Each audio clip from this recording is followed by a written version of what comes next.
Estou muito triste, sim, com o que aconteceu com o Bolsonaro, mas eu tenho plena convicção, plena certeza que Deus age, que Deus trabalha para o nosso bem, que Deus escreve, sim, com linhas tortas, mas para o nosso bem. Se aconteceu isso com o Bolsonaro, pode ter certeza que Deus está fazendo disso algo de bom para nós, algo de bom para o nosso país. É tanto que ele não morreu e ele com certeza vai retornar e vai ser o nosso presidente. Graças a Deus, Deus tem olhado para nós. E você que está me ouvindo agora, você tem essa mesma convicção, que Deus está do nosso lado, que Deus não vai deixar com que o nosso país se torne um país comunista, um país de ditadura igual a Venezuela, igual a Cuba, né? Nós somos o povo mais católico, mais cristão do mundo. E com certeza Deus tem olhado muito para nós. Deus tem olhado muito para o povo brasileiro. E não vai deixar o povo brasileiro desamparado. Então a mídia tem passado para você que Bolsonaro é um cara violento. A mídia tem passado para você que a arma é uma coisa ofensiva, quando na realidade a arma não ofende ninguém. O que ofende é a pessoa mal intencionada com a arma. E as más intenções estão com os bandidos. Quando eu vejo Bolsonaro com esse gesto, né, direcionando como se fosse uma arma, eu vejo e eu entendo o que ele quer falar com isso.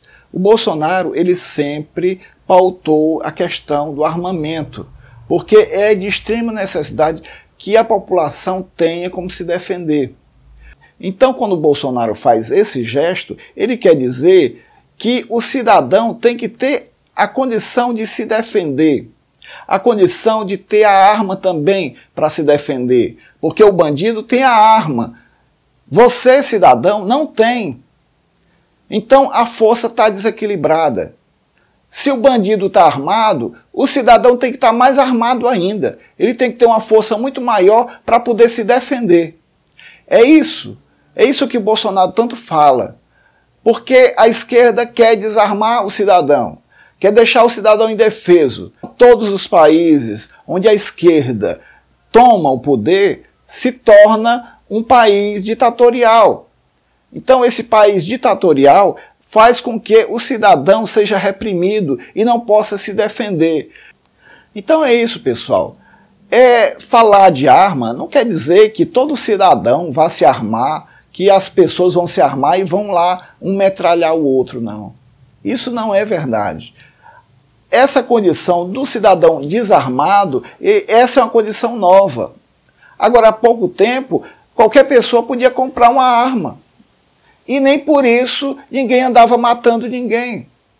Ao contrário, quando tiraram a arma do cidadão, a bandidagem tomou de conta. Então, muitas pessoas, muitos cidadãos têm morrido pela falta da arma, porque não tem como se defender.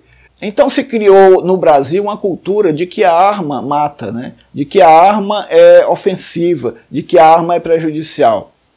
A realidade é que a mídia tem feito a vontade do governo esquerdista. O governo esquerdista quer que você fique sem arma, que é para ele poder depois lhe coagir. A esquerda socialista quer passar para o cidadão que ele tem que estar desarmado, que é para futuramente, né, eles implantarem aqui um governo ditatorial e o povo não poder se defender. Como aconteceu na Venezuela, como aconteceu em Cuba, como aconteceu na Bolívia. E aqui no Brasil eles têm implantado várias metas, né, para chegarem a esse intuito de colocar no Brasil um governo ditatorial, um governo escravizante, para que você, cidadão de bem, não possa se defender, como hoje acontece na Bolívia, como acontece em Cuba, que as pessoas não conseguem se defender porque não têm a arma. Se em Cuba todo cidadão tivesse arma, eles iriam lutar para tirar o ditador, para tirar o regime castrista. Se na Venezuela o cidadão tivesse a arma para se defender, ele não iria se subjugar ao governo de Nicolás Maduro. Então é isso que eu quero que vocês entendam, que a arma é essencial para a população se defender, tanto dos bandidos como de um regime ditatorial. É isso que o Bolsonaro quer falar, né, com a arma. Não é que ele queira metralhar ninguém. Ele fala metralhar a petralhada, significa que ele quer metralhar, mas no sentido de retirar, né, de o cidadão poder se defender, né, e acabar com essa hegemonia da esquerda aqui no Brasil. Então, se o cidadão puder se defender, eles jamais vão querer impor aqui no Brasil um regime ditatorial, um regime onde eles possam mandar totalmente, porque o povo mesmo se defenderá com a arma. Então, o cidadão, ele não pode ser frouxo. O cidadão, ele não pode ser covarde. O cidadão tem que defender a sua família, tem que defender o seu filho, tem que defender os seus parentes.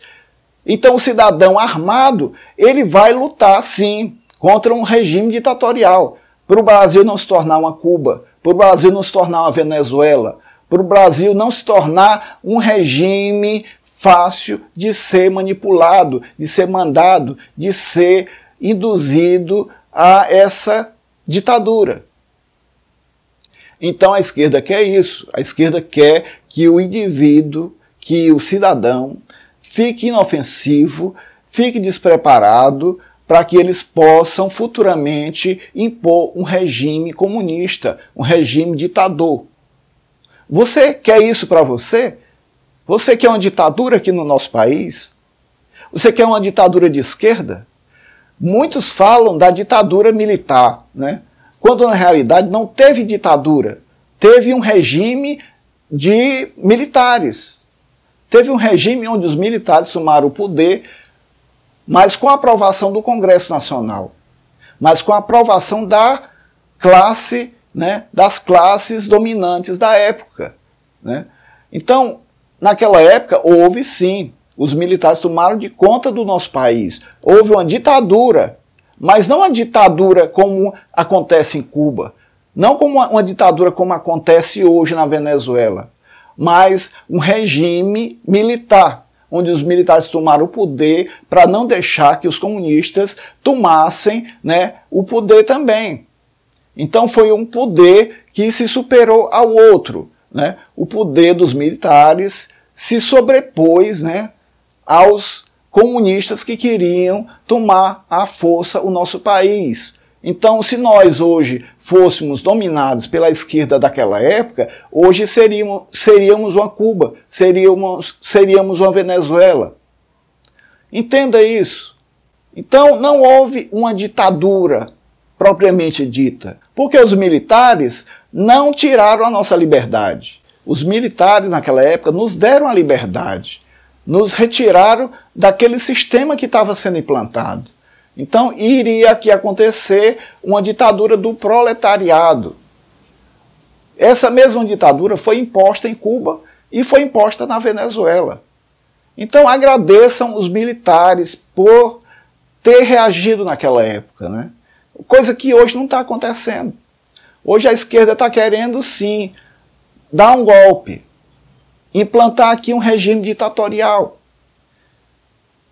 E cabe a nós eleger um cara como o Bolsonaro. Porque o Bolsonaro é justamente a pessoa que está querendo nos livrar desse comunismo, desses políticos de esquerda, que tem por único objetivo continuar no poder, certo? E aumentar a nossa dívida. E eles estando lá no poder, eles podem muito bem contrair dívidas e colocar para o povo pagar. É o que está acontecendo conosco hoje. Nós estamos pagando pelo que eles fizeram. Eles dão como avalista o povo brasileiro. Então o povo brasileiro está pagando com seus impostos, né? Está sendo retirado dos nossos impostos para pagar, né, dinheiro para pagar os malfeitos deles. Então, o nosso país não aguenta mais governo esquerdista. O nosso país não aguenta mais regime socialista. O nosso país tem que ir para um lado onde o povo seja valorizado, onde o povo seja reconhecido. E não é com esses que estão aí querendo se eleger presidente. Não é com Marina Silva, não é com Ciro Gomes, não é com Amoedo, não é com Alckmin, não é com nada, nenhum desses aí. Porque se você votar nesses candidatos, você está fazendo a vontade deles. Eles estão todos unidos para um deles ganhar e dividir o bolo. Porque é isso que eles fazem. Eles, quando ganham, né, uma presidência, eles dividem o bolo, né? Você, Marina Silva, fica com uma parte, você, Alckmin, fica com outra parte, você, Ciro, fica com outra parte, e assim eles se mantêm eternamente no poder. Então o Bolsonaro é contra isso aí. É tanto que ele não fez acordo com um partido esquerdista, ele fez acordo só com um partido. E esse partido tem a mesma ideologia, tem o mesmo alvo que Bolsonaro tem, né? Que é de tornar o nosso país o mais democrático possível, tornar o nosso país uma potência mundial, tanto na economia como na cultura, né? Temos que valorizar a nossa cultura. Temos que valorizar o Exército Brasileiro, as Forças Armadas. Temos que valorizar o capital brasileiro. Temos que valorizar a nossa independência financeira. Ninguém pode ficar dependendo de interesse internacional. Nós temos que defender a nossa pátria, temos que defender o nosso patrimônio, que é o nosso país.